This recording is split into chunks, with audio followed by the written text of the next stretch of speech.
It's amazing how your dad doesn't have to be around you for you to act like him.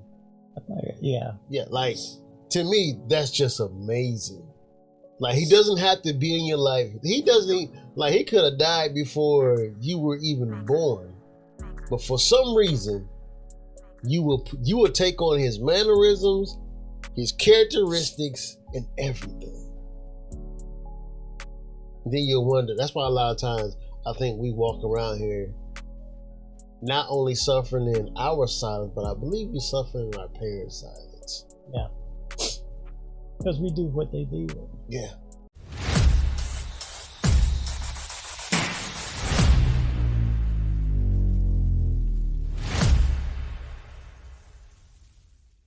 I just can't give up now. Come too far from where I started from. Nobody told me that this road would be easy, and I don't believe he's brought me this far to leave me. Hey, I feel this thing. Why would he bring you this far? All right. Just to dip on you. All right. Shit. I know when I was younger, man, I used to hear that song all the time. And I never got it. I never understood why it would make people like cry or why it would make people get sentimental. But now I understand if you ain't been through nothing, you ain't seen nothing, you're immature in life, you're immature in your walk, you're immature in everything. When you hear nobody told you that this road would be easy, that's just crazy. Why would he bring you to the age that you're at right now, Pop, just to say, yeah, you cool? I don't know any parent who would do that. Any good parent that would do that. But man, that is my wake up song. That is my sometimes go to sleep song. Because it's just, I don't believe he brought me this far just to see. I think an old school thing has just been resonating in my in my soul lately. It's just crazy. I mean, I never back then. I just didn't get it. Oh, my hand, Lord. Oh, my hand.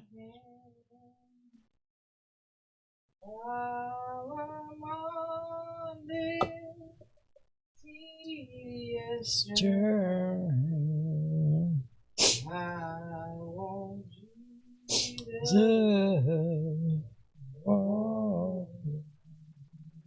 All right, y'all heard it, man. Welcome back to the podcast. We just entered into the worship hour. I can't even do my intro, right? It's just y'all brought me down to the calm, cool, collective, sentimental, like radio type of deal. Thank you, Lord. Thank you, Lord. I am Mo. I'm Pops. Hold on, you gotta bring it down. See, you know. I'm so sorry. I'm Pops. You too loud, brother.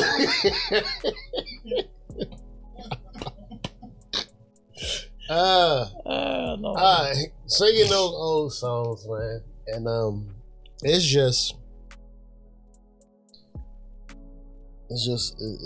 wonderful to, I guess, finally get it. You know. I used to hear my mom singing, my grandma singing, different other stuff like that. like I said earlier, it didn't hit like it hit now. Yeah. You know what I'm saying? So Yeah. I thank God for change. Yeah. Yeah, I think we need to go back to some of them old songs sometime. I mean, I wouldn't say all that, but I'm not saying all the time, but I am saying because if it brought them over, it could do for us. But I think some of this stuff they sing now. It depends. Yeah, some of this stuff they sing. It depends on what you listen to, though. Yeah, that's what I'm saying. You know, you gotta watch what you listen to. Yeah. Of course, that's a whole other podcast, but right. You know, when they say try the spirit by the spirit, try the song by the spirit. That's it. You know, and I think that's just where we're at. I mean, because a lot of people, they may do gospel or Christian because we're very supportive on this side. Oh yeah. You know, just because you're singing that, we're like, oh, that's wonderful. You're trying. Out there, you sound horrible. They're gonna tell you that's trash. Yeah. So, I mean, I understand it. I get it. Back for another episode, Pop. Yeah. Once again, they say we couldn't do it again. But you jokers said we couldn't do it again. But now you about to find out. The man got a little amp. Oh, Lordy. You know me. Yeah. I'll take it then. So, we started talking last episode. When we didn't talk, it was kind of off. Yeah. Offline. That's what I was saying. I would call it offline. Yeah. You know what I'm saying? And we were talking about the silence of men. The suffering in silence of men. And the fact that we can look back at, matter of fact, the episode you just talked about, how you suffered in silence. Yeah. You were sick, you needed help, but you thought, I think it'd be better if I just sit here and suffer. Yeah. Inside, not just physically, but mentally, emotionally, spiritually. Yeah. Exactly. And I guess with this episode, we have to find a way so that men. I think I was watching an episode of Hardly Initiated. I mean, it's a very, very, very nice podcast where they two Christian guys. I mean, two believers, I believe. Had a guy on there talk about why men don't like going to church. And as I'm listening to this podcast, I'm going, you know, because one of the things was because men don't have a space to be vulnerable at church. That was one thing they said. Mm-hmm. And then another thing was that men don't like being vulnerable in front of women with everything. It's difficult to be vulnerable in front of women. Okay. And so they created a space outside of church. So instead of, they find more freedom outside of church than actually going to the church. Now, my only thing about that is that when you create this space outside of church, so to be, it's not really outside of church. Because I know in the Bible where it said where there's two gathered in his name, he will be in the midst. That's what he said. That's what he said. But also, I know in the Bible where it says that if you don't have a preacher to bring you the word, how can you hear type of word then, right? So, and I think that has to do, the suffering in silence is a lot of reasons why men do not go to church. Now, they have no church home at all, but they will gather outside of church to talk about a lot of stuff that is going on. I guess manly stuff, which I do understand that, because we still have our tap in Mondays that we do, but yet Right. everybody that I know, for the most part, here and there, not everybody, but go to receive from different other churches. I don't know if they actually receive it, but I know they go to church. Now the receiving part is on, on them. But I know for a fact that the suffering in silence is the thing that is a deadly killer to the men in this world. And to me, it's not about color. It's not about creed. It's not about what type of something you are, but it has everything to do with the muzzle that the enemy has put on the mouth of men. Now, you've been here longer than a lot of people. So I know if you've seen the muzzle back in your day. I know if we go back to your the podcast when you first started, you were talking about your dad. I wonder what was he suffering in silence that even led to him being an alcoholic. Yeah, I always wondered that, but when you re-identify yourself, the re-identify is fine. Go ahead. With another family than your original family, then you're trying to seek out somebody that you can, I guess, be a part of. Because when we don't feel a part of, that could be a problem. Got you. And back then, men's feelings wasn't even looked at. We're still not looked at now, too. I think we talked about this once too, about if you have a child to die, everybody focus on the mom. They do. Don't nobody say anything to the daddy, as if he didn't love his child too. Right. So that right there tells you. I mean, there are a lot of things in life that you can look at how man was forced out. Yeah. Back in the day, you go to the hospital, they bring your wife back in, they ask you to leave out. Woo. Yeah, so they can get her situated in the bed. You couldn't stay. I mean, like you never seen her before in her birthday suit? Well, they tried that with me, so I had to set them straight. I know every crooked thing she got. So I'm going to say in here, y'all do whatever you got to do. I've seen it all. You know what I mean? So, but even when you go to have a baby, everything, all the focus is on the mother. That's true. So men have been left out for many years. But they are a valuable part of it. But they've been left out. Speak on. Yeah.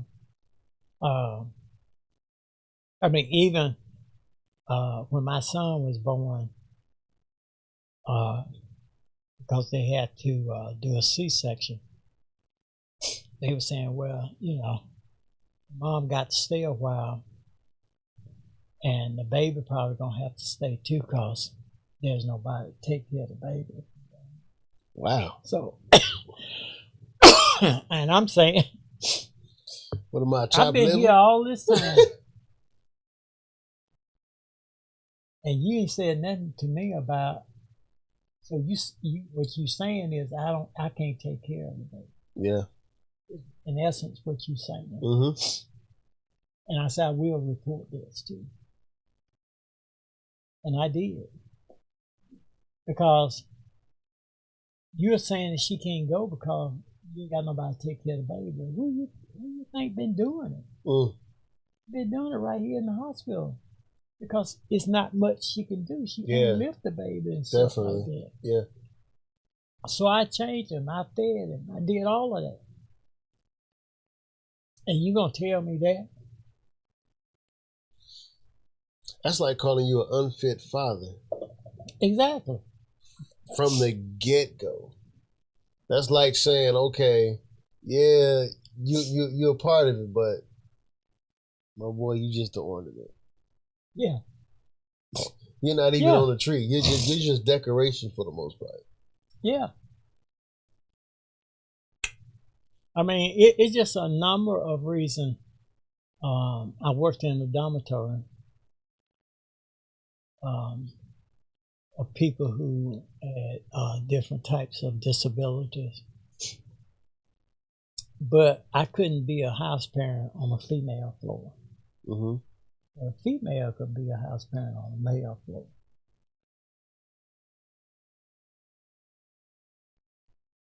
Interesting. So, Interesting. yeah. So, who to say that the woman won't try the guys? I'm sure.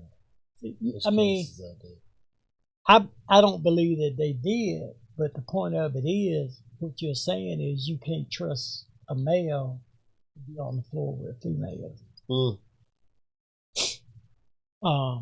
So you know, so society has changed a lot, but a lot of men, even with the baby, I mean, I was in there the whole time, but a lot of men don't want to be in there. Yeah, I think we've given ourselves a bad name in a lot of ways. I think it shouldn't be how one man is shouldn't affect the whole race of man. Exactly. You know, it should be because I know for me was there through all deliveries Yeah. and even after deliveries. And the only reason why separation came between my children was because my children's mothers had the upper hand. But if I had it my way, it was just like, hey, look, they can just roll with me. It'd been no problem, easy. Yeah. Yeah. You know, so it's as men, I feel like number one, I believe we're built for this type of fight, but in the same essence, we haven't been trained how to fight in this area. Mm-hmm. I think a lot of stuff that was passed on to us from, I would say, our forefathers or that generational thing, men are just absent in the home. Yeah. Well, see, it always has been that the mother is the nurturer. Mm-hmm. They never considered the father as a nurturer. It's rare though. Yeah. Back then. Mm. But you're the breadwinner. Mm-hmm. So, fathers didn't go to PTA meetings and things like that at the school. The mothers, that's who they expected. Mm. Even now, listen to people sometime now when they're talking about families, like say for instance they talking about you know you something for Christmas. What did your mother give you? But they never say what your dad gave. So you can listen to instances where even now they'll say you need your mother. True. And even Mother's Day versus Father's Day, that within itself Good example. is one of the most funniest thing ever known to me. It's just hilarious. Yeah. The outpour. And listen, mothers, we're not trying to beat up on you. Don't feel some type of way. Don't come for me unless I send a limo. But what I'm saying is the outpour. Like it's rose petals. It's top notch. Father's Day come around. 3 weeks later. Oh, it was Father's Day the other day. 3 weeks ago, I think it was Father's Day, right? Yeah. No. Yeah. Was it? A few weeks ago, it was Mother's Day. But what I'm saying, that's how forgettable. Oh, yeah. Father's Day Yeah. is. Gotcha. Yeah. Like, you gotta understand, the earlier, like, the banner rolls out early for Mother's Day. Oh, yeah. In the stores. It's crazy. You gotta get that stuff on your mama. Get this stuff for your mama. Now, I love my mamas. All my mamas. But, when it comes to the father, like, me personally, I don't even expect nothing anymore. That's a bad guy for me. I just like, look, just another day for me. Just go home and go to sleep. Yeah. Or just chill out, But for the most part, the best that we'll get is a meal. We don't get the flowers and the roses and the things laid out for us. Yeah. And I think it's a heck of a trick because men thrive off respect, right? So if a man is not given respect, he's deemed. And I think this is why. I've been hearing this talk lately a whole lot, and I think I pay attention to it a lot more. The pattern of men want to be included so bad, and this is so bad, so bad. We want to be included, want to be a part of something so bad that guys kill me when they say, "Look, man, did you see that game last night? We played very good. Yeah. You was on the couch." Yeah. Yeah. Sir, you wasn't even in the stadium, sir. But that's what they identify with. But I understand it now because we feel left out of everything else. Yeah. And men are ultimately like we're problem solvers. So the thing that is void, we'll put something there like sports. Yeah. And the thing we'll put there will be we'll barbecue. We'll barbecue. Or we'll invite the boys over. Like it'd be huge because nobody wants to say that it's a void right there. And the thing is, because if you hear most men, they say, "I see my father do this. I like this team because my father." Not because they studied the team or they this is this, but I like this team because my father liked this team. Yeah. I identify with this team because, A, I'm from this state.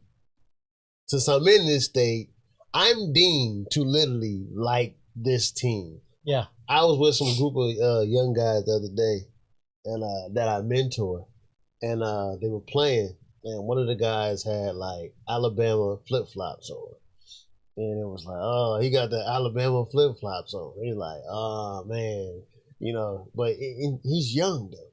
Mm-hmm. He's like, man, think about how many championships we got. I'm like, you wasn't there.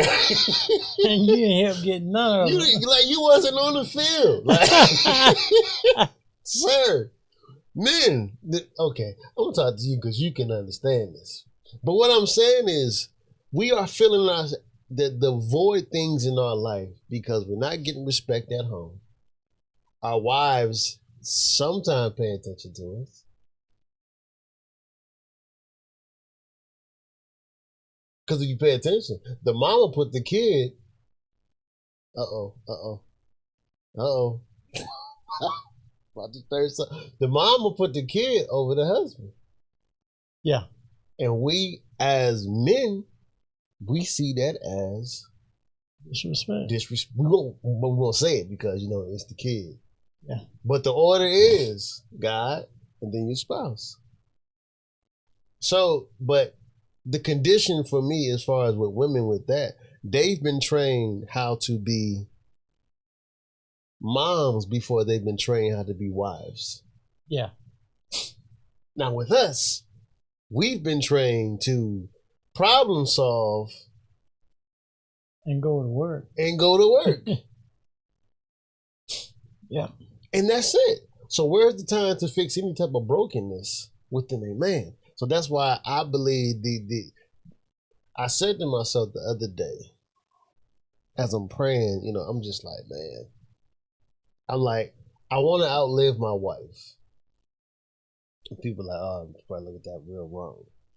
But our men are passing away in droves. Like, it is unprecedented how the male is being attacked. Whether he's going to jail, whether he's just passing away from, like, we don't take care of our bodies like we need to. Yeah. I think Mom said one of the best quotes or things ever known to man is that God is forgiven, but the body's not. I said, oh man, I immediately put down the donut and start working out.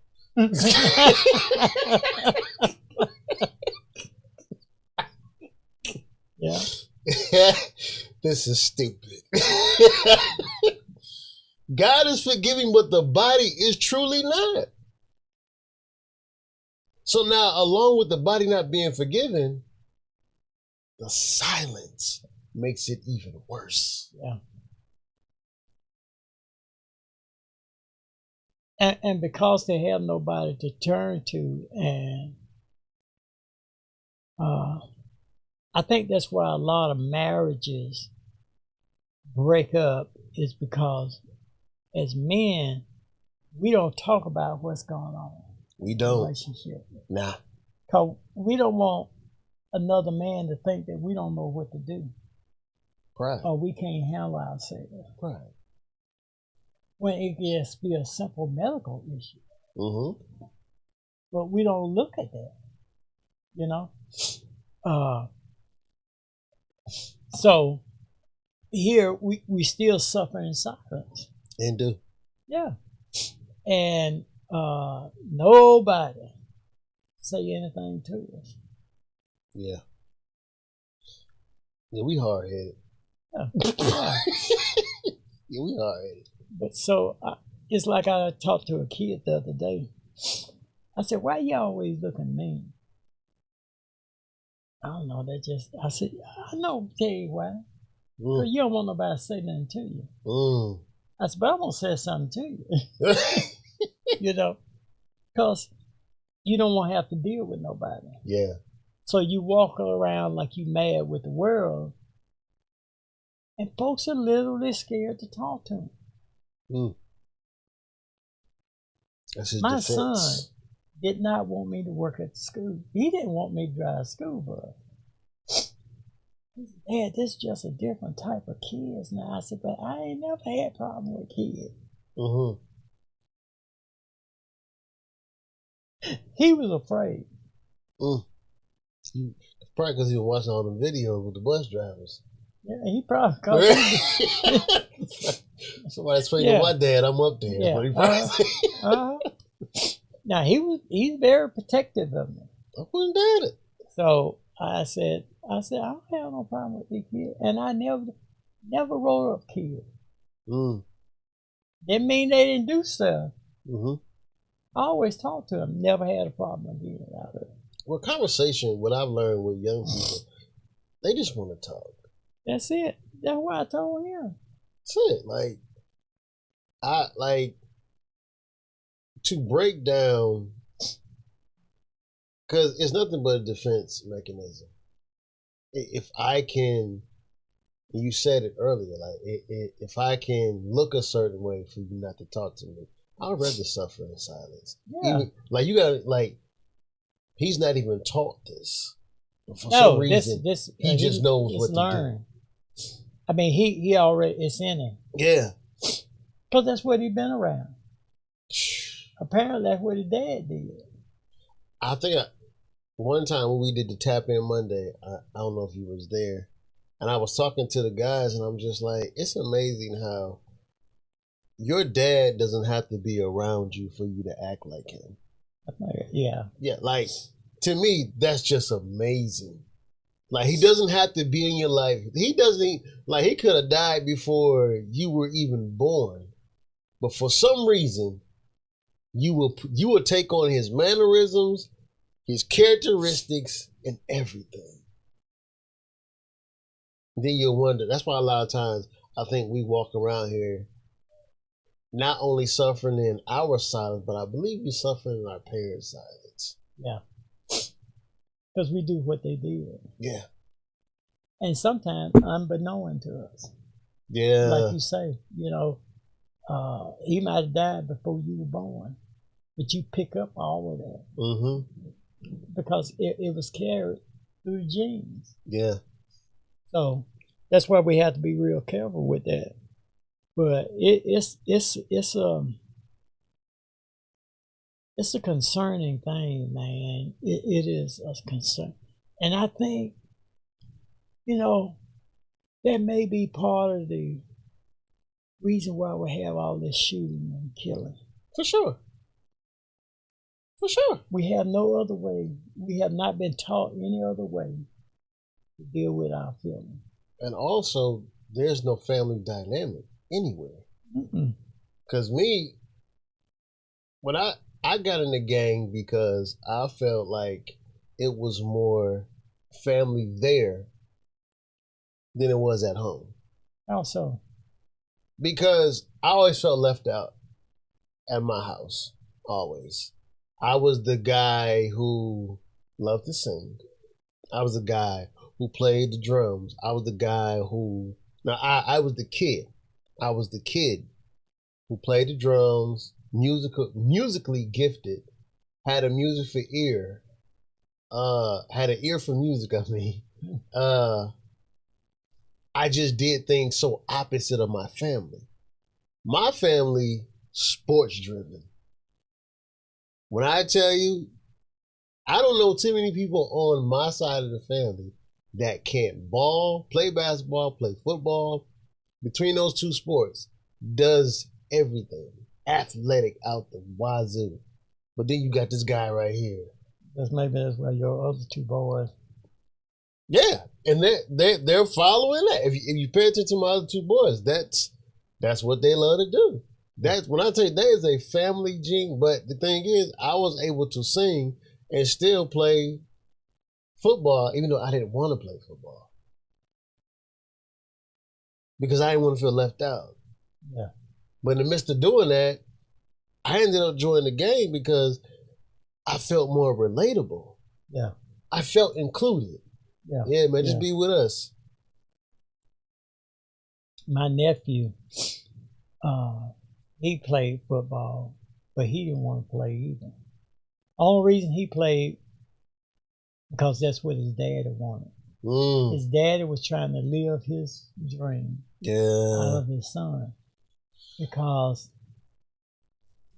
he had to come home from school and help work on the farm. Gotcha. So he couldn't really play like he wanted to. Uh-huh. So you have a son and you get him in it for you. Yeah. And I told him so. And this kid died. He had what they call a Wilson disease. It's a blood disease, and it had his liver looking like he had cirrhosis of the liver. Get out of here. But they didn't know he had it until he died. So, and I kept telling his father, I said, the only reason he playing is for you. That kid do not want to play. Mm. He's living your dream. That's crazy. They couldn't really see it. I tell my sons all the time when I talk to them, are you playing sports because you want to play sports? And they gave me the most honest answer. Even though they're very, very good at it. They said, Dad, we're only playing sports because we're just trying to stay out of trouble. What am I supposed to do with that? My thing is, I want to make sure And you're not doing it. That's it for some. Yeah. That's their way out. Just because where I'm from, it is a lot of loud madness, and then there's a lot of hidden madness too. That's why I got into a lot of stuff that a lot of people just don't know about. It's just like, because I was left by the side of the road. Like, look, all you do is sing. Now if I had somebody behind me to say, look,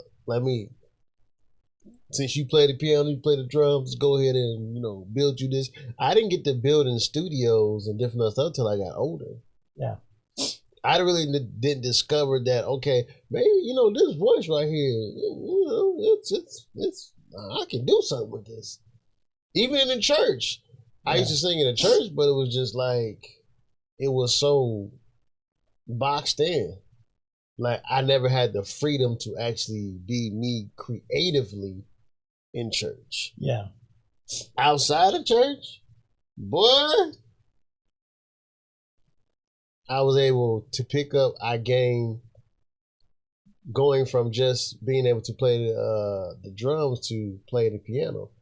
From playing the piano to making actual beats. And from making beats to actually writing songs. Mm-hmm. And from actually writing songs to actually mixing and mastering and engineering in the studio. I pushed myself to learn all these things. Yeah. Because I didn't have nobody who wanted to make beats. I didn't have nobody who wanted to write songs. I didn't have nobody. But it's what you enjoy. It's what I enjoy doing. Yeah. Now just imagine if I was a football player and I really didn't want to do it. It wasn't in my heart. Like, it was never really in my heart. I was athletic enough to do it. It was never in my heart. Yeah. How you were running track. Mine either not to do sport. Running track. I don't want to run on track. Yeah, that's too much. It's too much. You gotta run again. All up and down these bleachers. Up and down. What's going on? Up and down the bleachers and stuff. And just crazy. Yeah. I like working out, but I don't like it like that. Yeah, yeah. And plus, I don't like to get injured for free. I still like to get injured for free. Yeah. Like I think both my sons, they both been injured, right? Just one, right? I think one got injured twice. So he ain't get no check for that. That's what we were said about. He ain't get no check. And he's still trying to play. Yeah. But I rock with my sons. Like I said, if this is what you want to do, hey, I'm going to back you. I'm behind you. Of course, I'm going to have some other stuff in the wings waiting for you. But I don't want them to suffer in silence like I did. I give my boys, even my girls, room and freedom to speak. Yeah. There's no muzzle in there. Why are you upset? Why you feel this way? And they voice, especially my youngest, she's one of the most boisterous. She's going to tell you. Because Ryan said, I look like this, and I told her I didn't look like this. So I had to tell her, and that's why I hit her. And we have to deal with them. Yeah. Now, nowadays, I let my wife deal with it because I've learned that it's a lot of things that I can't give to them. Uh-huh. But I know the things that I can give to them. Right. Now my boys, I'll pour everything that I have in me that was opposite of what I was taught. Yeah. And and maybe that's where I got part of that living in silence. Suffering in silence. We're trained in that, though. Yeah, and because my dad never wanted to bother nobody. He didn't bother nobody, He get a little bottle of drink, go do whatever he got to do, come back. That's it, you know. But he'll never bother anything of yours without asking. Wow. Even if he was drunk, he wouldn't bother. Yeah. So he had boundaries. He did. And I don't know how well he could read, but don't read his paper before him. And if you do and call yourself putting it back just like it came, he knows. But if he could really read, I don't know, but he read the paper every single day. Wow. Do you read the paper every day? No. I'm about to say, I'm just trying to check. You know, I'm trying to see if you pass that along. Now, my son loves to read. Wow. I read because I have to most of the time. Crazy part is, I'm an advocate reader. Yeah. Like my wife used to dust me in reading. She used to dust me off. Like she used to say some words I used to have to go around the corner and Google it. Really? What does this mean? What's she talking about? Make sure she ain't trying to outsmart me and wit me. I'm the man in this doggone relationship. I should know this word. What does onomatopoeia mean?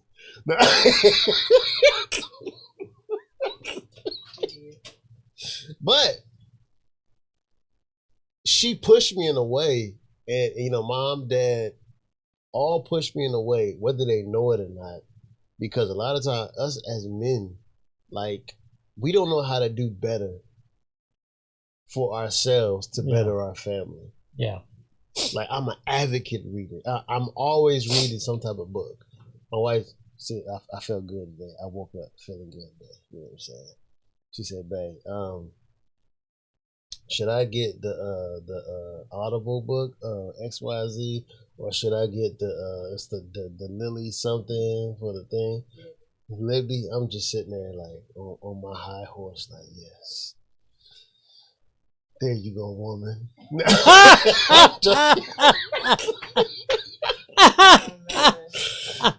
I'm superior. No.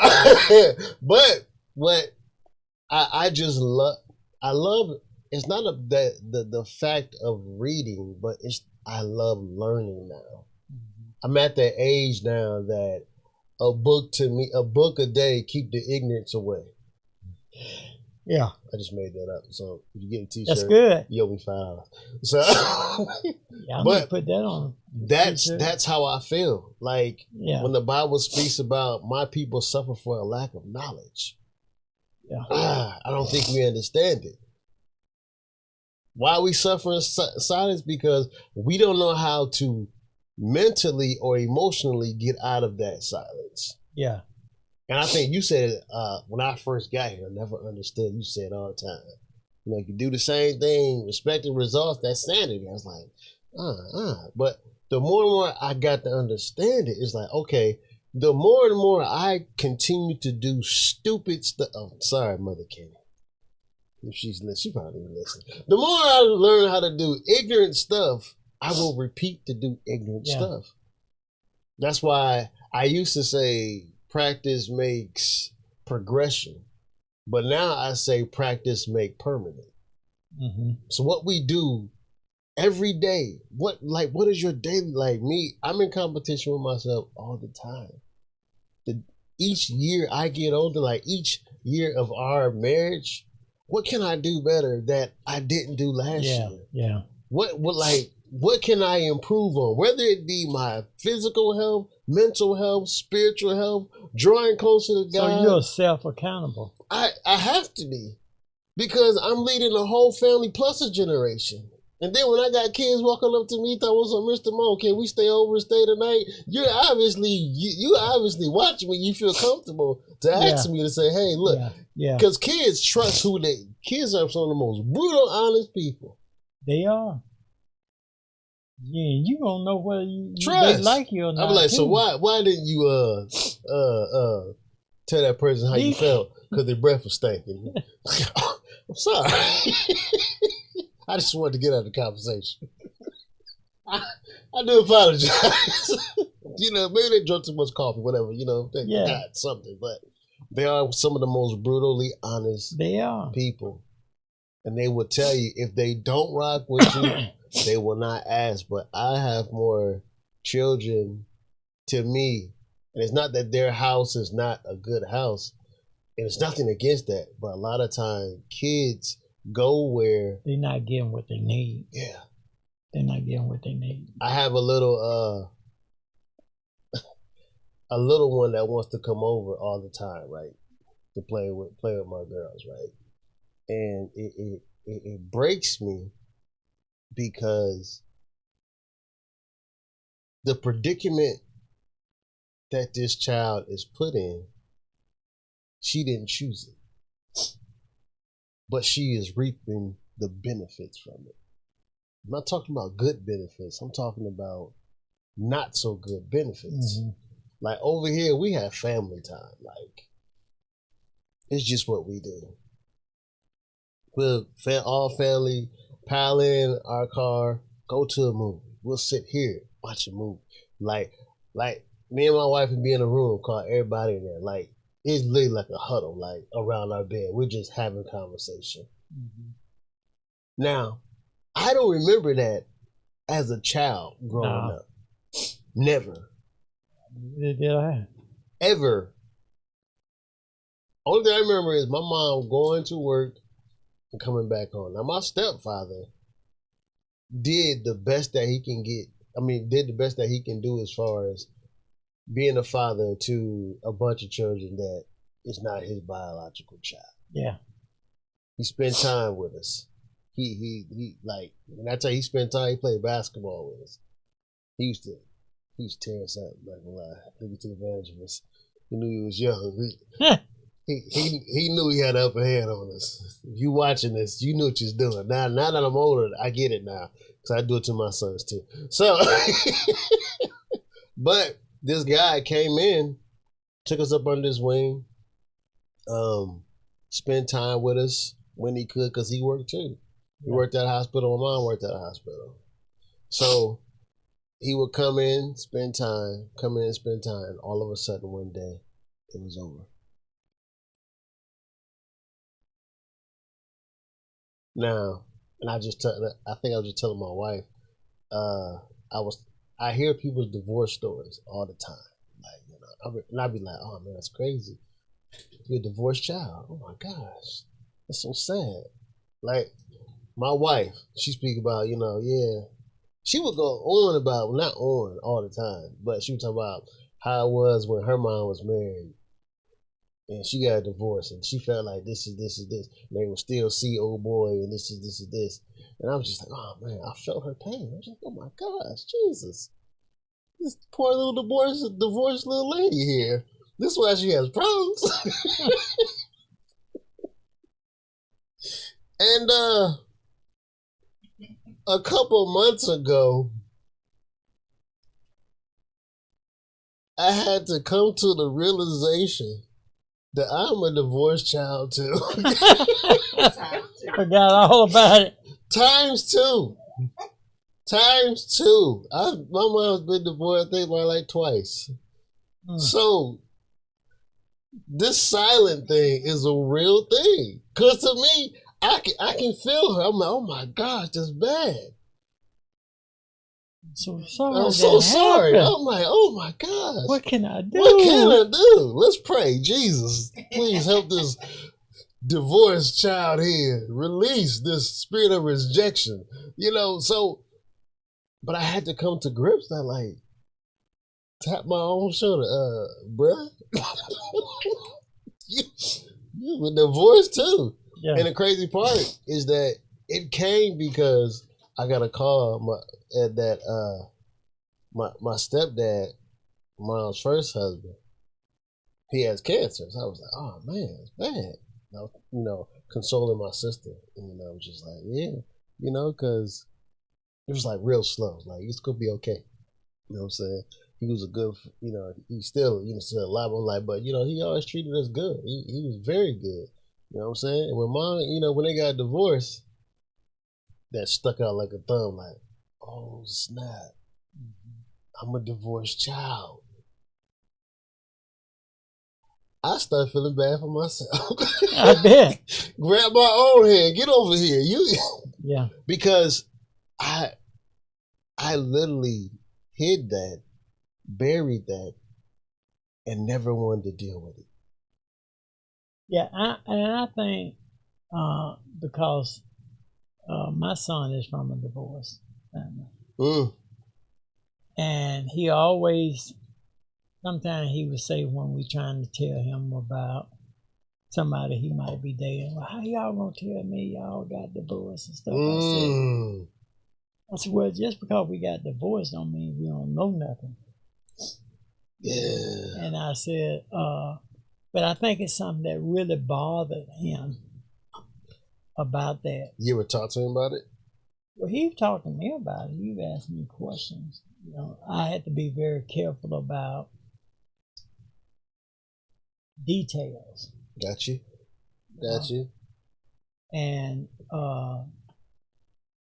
because he said he had asked his mom, and she kept saying that she didn't really know that. She tried to make it seem as if it was just me.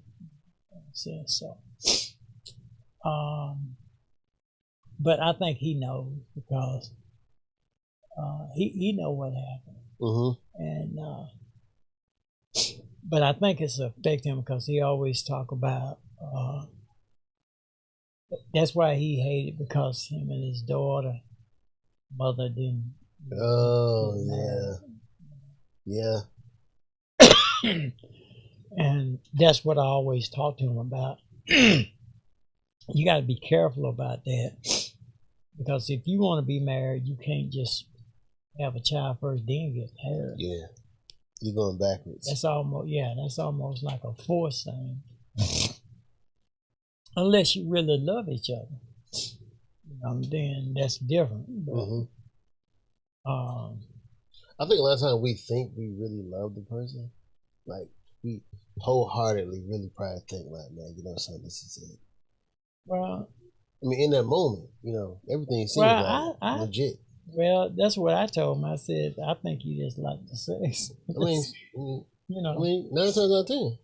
Yeah, that's what you love. I believe it's a void that is missing. That most men, we're great problem solvers. The only thing is, when we solve a problem, it's really the wrong way, because we've never been taught really the right way to really solve a problem. Yeah.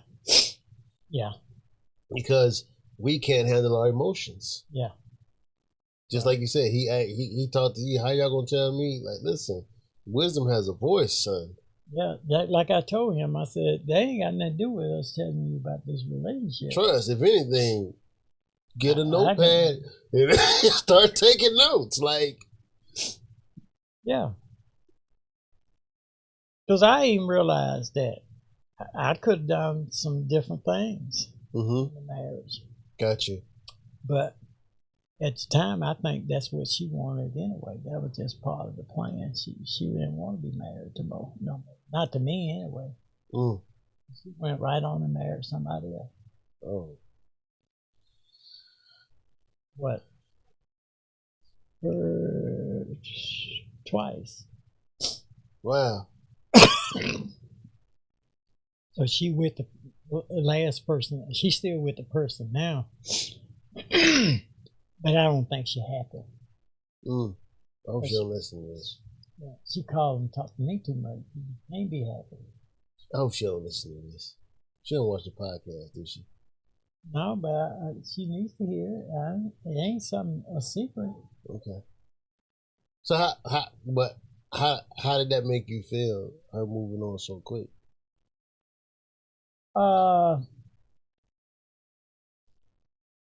What she had said, I wasn't the truth about our relationship. And if it would, and here I am, I'm still single. Wow. Because, and I guess it's different for women, but I was struggling financially, and Well, I look like trying to date somebody. I can't even take you to the movie. Yeah. I said, you can ask me for some money. I can go ahead. I can spot you. Way before I knew you. That's before you knew. Y'all can't want to say. Way before I knew you. I can spot you. Get you with the little phone. But that was the thing with Pastor. See, he used to do that. I didn't like that. What? I just didn't. The Bible says be helpers one to another. I know, but I just didn't. At least till you get on your feet. I didn't do that. You had a lot of pride. You had a lot of pride. I do. I do. I'm glad you admit that, though. That's the first step of recovery. I just didn't want to take money from him just to be with the group there. You should. But I didn't. Would you do it now, though? I might. It's the I might. It's the I might. It's the I don't know. I might. I'll probably walk off. I might do it different. It might be different now. Okay. I'm just saying. Let me know. I'm doing pretty good right now. You need a little spot. I slide that, fold it to you. Go ahead and take it someplace good. All right, we're talking about suffering in silence. But I think you gotta come out of that, Pop. Honestly. You gotta be released from that stuff. Well, I think sometimes, I guess what I have thought about is that sometimes when you do that with people, some people take advantage of that. And you always gotta help them. But you know who to do that too, though. Like you know the right people be like, look. Man, yeah, I know he didn't mind. Yeah, he didn't mind. There was time he did do that, but then there was other times I just, I'm good. You really wasn't good. I was. Okay. I mean, I was good with that because I was I could make ends meet without having stuff. I was able to take care of myself. So. And you can do that now, right? Hmm? So you take care of yourself now, right? Yeah. Okay, so then you should be spotting me some stuff. You say you one got to go on. I'm not gonna lie. So God is good. Yeah. Let's see. His mercy endure. Yeah. But I think it's good that you notice these things. Because most men, they don't notice this. Well, if they do, they won't admit it. It's a scary situation. It is, but it's really not that scary. It's no scary. If you want to admit that you need help financially, you definitely want to admit if you got cancer or anything real crazy. Now, if I needed I'm not talking about you. I'm talking about me. Yeah, but there have been times I needed extra for something. Mm-hmm. But I was, like I told him, when I get my check, I'll pay this right back. I always tell when I get my income tax. Oh, no, not income tax, my paycheck. Yeah, when I get my income tax, I got you. That's what I tell. All right, I'm listening to Jerry's math is too much. I don't go over that income tax stuff. But I get you. I understand it. Yeah. So, I mean, I don't ask for money just to be asking for money. You don't ask for too much anything, Pop. I don't. I'm good. I really am. Nah. You just telling me you're good because you don't want to tell what's going on? No, I'm good. Or are you just saying it just to say it? Am I talking to you?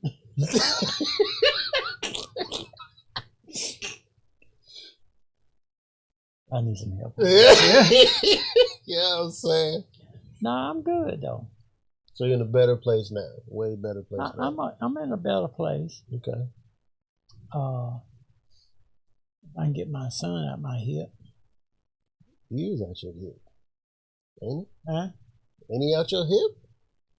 Not like he should be. Well, I mean, But I'm finna give him the revelation though. not the end days. Not the end times. Yeah. Yeah. I think it'd be good for him. You know, It needs to be good for him. only thing that grows us up is better responsibility. Yeah. And when you feel like that safety net is not there, and you really got to stand on 2 feet, 10 toes deep, and really like lead a you family. Be more careful about how you spend your money. You move different. Yeah. I'm very careful about the way I spend money now. My wife probably think I just blow money because this package is always coming to the house. So, all right, come on now. Don't do this. This is our show. See how rude she is? Always. Come on. This ain't the More Than 10. This is the Open Podcast. Don't be like that. But she probably think that, like, this dude is just blowing money. But I'm so calculated. I'm very calculated. Down to the nickel. Very calculated. Mm-hmm. So calculated to the point where I can have all these packages coming to the house, and she has her own spending card. I fund that spending card pretty well too. As much as she don't know, like I fund it, like because money wise, we are doing. God is good. Yeah. His favor has been on our family since the day we decided to literally say I do, and now we're doing. Like God is good. Yeah. I believe it. And it's because I had to silence the noise that was in my heart. I had to silence the noise that was in my head. And I had to really get to the point of literally having better hold on my emotions. Because the emotions is the things that keep you silent. Yeah. My wife, no, I'll talk to her about some deep stuff. Like she'll be on her phone doing this. You know, she knows the shift. So like my wife knows when I'm about to talk about something real deep, she'll be like, all right, let me put this down so I can listen. Cause well, that means y'all learned. Yeah, I love that guy. So my emotional intelligence now, I have a pretty great hold on it. And because of people like you, Dad, Mom, who has dealt with me in so many different ways of getting rid of the gunk, because that's all it is. It's nothing but gunk. And I think a lot of us as men, we've been dealing with the spirit of rejection for so long. Because you know, the spirit of rejection is something that leads to so many different other things. Mm-hmm. We'll self medicate because of spirit of rejection. Yeah. Yeah. Like we'll have so much pride because of the spirit of rejection. Like, and I'm trying, like, this is me just understanding the spirit of rejection. Period. When men feel rejected, we put things in place that are not supposed to be. You ever seen that when you were young, you was coming up, probably not when you was young, but when I was coming up, they had things where you put shapes in. A lot of times we're trying to put the circle where the star go, or the star where the circle go. But that's not the right emotion. But the spirit of rejection has us so blind to where we're supposed to put things in proper places. I was hurt here. Yeah. I was battered here. I was bruised here. And nobody picked me up. Nobody once said the very word, the simple phrase that you said to me, son, I'm proud of you. Never heard it till I got here. Really? I heard all the other affirmations, and you stupid. you are dumb. You ain't going nowhere. I heard all of those. And the thing is, these words take form. They do. They do. I had to literally repent to myself. I'm to my ball and repent, like, God forgive me. Because I remember my first child, which is Jay. My first child. And I was like, when she came to the news and told me that she was pregnant, I was like, no. I was like, I don't want this cat. This is crazy. I was at a stage where I didn't feel like I was mature enough to handle a child. So I spoke out of my emotions. Mm-hmm. But the thing is, see, the enemy is so fire, he doesn't need a door to come through. He just needs a crack. Yeah. So right then and there, I spoke the spirit of rejection on my son right then and there. So in the midst, I had to repent for that. And any other time that I said that about any other thing. Sorry about that. There's some stuff going on in my wife. She different. I told you, according at home. So I spoke the spirit of rejection on him then. Now when I look at him and I look at other kids, I think to myself, how many of their parents spoke the spirit of rejection? Because words are so powerful. We act like words are not powerful out here. We always heard that saying, Stacy Stone may break my bones, but words hurt. They do hurt. God said, let there be light. And then you turned on the light. Nah, I'm joking. I flipped the switch.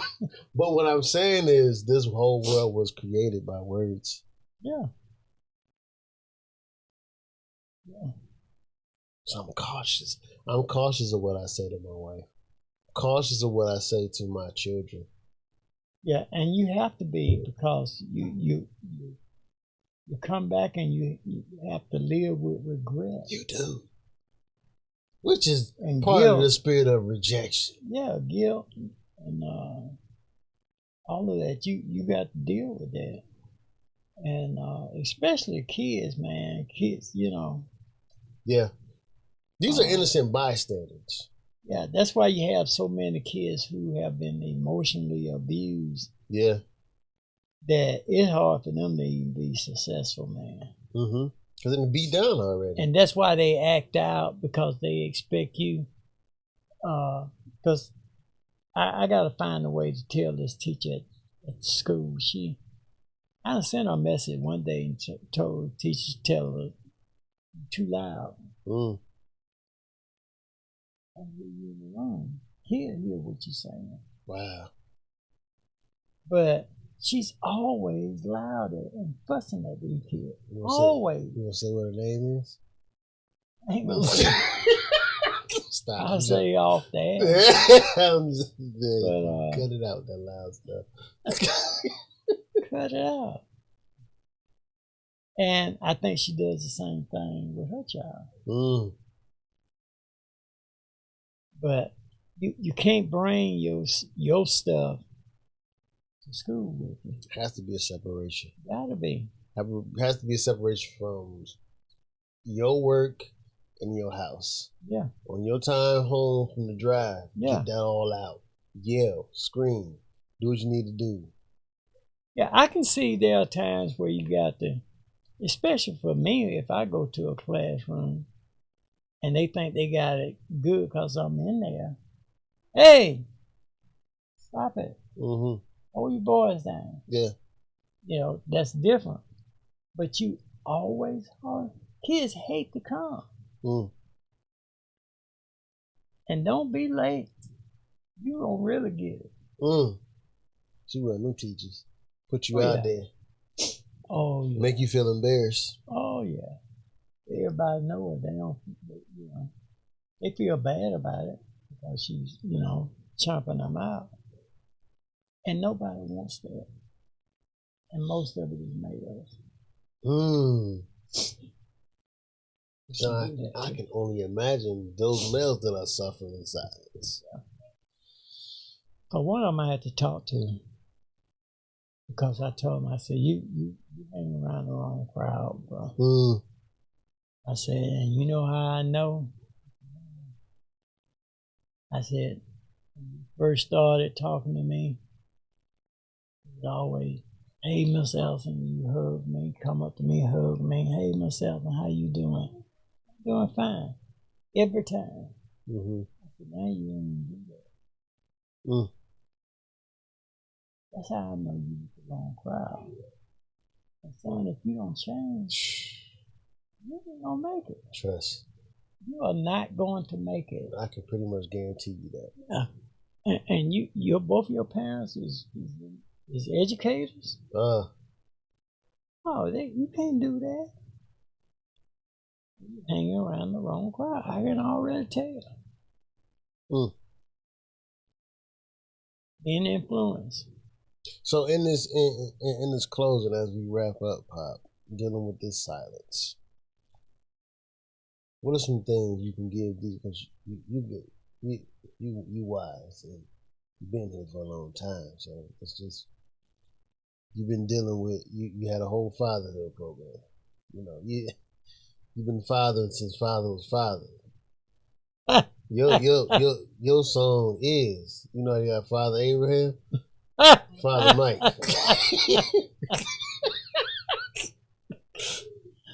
Oh Lord. What is something that, what's a practice? Because practice makes permanent. What are some things to give, not just men, but people, that they can put into practice to help them with their silence? One is start. I think one thing is I will write a letter to myself. Write a letter to yourself and explain all of that. And then after you do that and process that, then I would share portions of that with somebody else. Pick you one person and share that with that one person, somebody who you believe will tell you the truth, who ain't gonna just go along with you, and somebody who ain't gonna put your business out there. Yeah. So I think that will gradually help you start getting stuff out. But you got to start somewhere. Yeah, definitely. You got to start somewhere because I tell you, life is too short. It is. And you're going to stay in silence and miss out on life for yourself. No, it's more to it than just that. So that's what I would do. I would do that. I would do that. I think the one thing I would tell a person to do is, number one, seek knowledge, understanding of your emotions. The more you understand your emotions, the more you get a grab on how you're feeling, what you're feeling, and then on top of that, what to do when you're feeling your triggers. Yeah. Because at the end of the day, at the end of it all, your actions, I guarantee you, will breed something that is either going to make you successful or it's going to destroy you. Yeah. Yeah. So, seek help and I mean, get up under some. I mean, get with some people. Accountability to me is one of the major things that's lacking. I'm not talking about the accountability where you got a bunch of yes men in your circle. All right. What I'm talking about, the accountability of a person that will tell you, okay, you tripping, you wilding out, you must have bumped your head, and truly be accountable. A lot of us are accountable after the act, but not before the act. So I would say get you, because I always tell people, like, if you show me who you hang around, I can tell you your future. Yeah. So get you some true, I'm talking about true riders. Some people that's going to help you walk this walk, because at the end of the day, we all need each other. Yeah. Definitely. So, and if you are interested in doing, I'm trying to figure out if I should open the line to tap in Monday. I'm trying to figure it out. I will hold off on that. I'm going to hold off on it. But what I'm saying is get you a whole community. All right? And they can email us if they can't find anybody. If you can't find nobody, just say, put in the chat, or put in the comment below. Help me. Of course, the email is also in the link in the description. Don't forget to get you some Rise coffee, cocoa, all that different other stuff. It is wonderful. It's been working wonders for me. My wife slipped off of it. Now she's back on it. Praise God. You know, Yeah. she's a lot more nicer too. We thank y'all for tuning in, but I'm Mr. Mo. And I'm Pops. And we love you. Love you more. I can't let it go by. I waited my whole life for a chance like this. It's getting, I know why. I waited my whole life for a chance like this. I can't let it go by.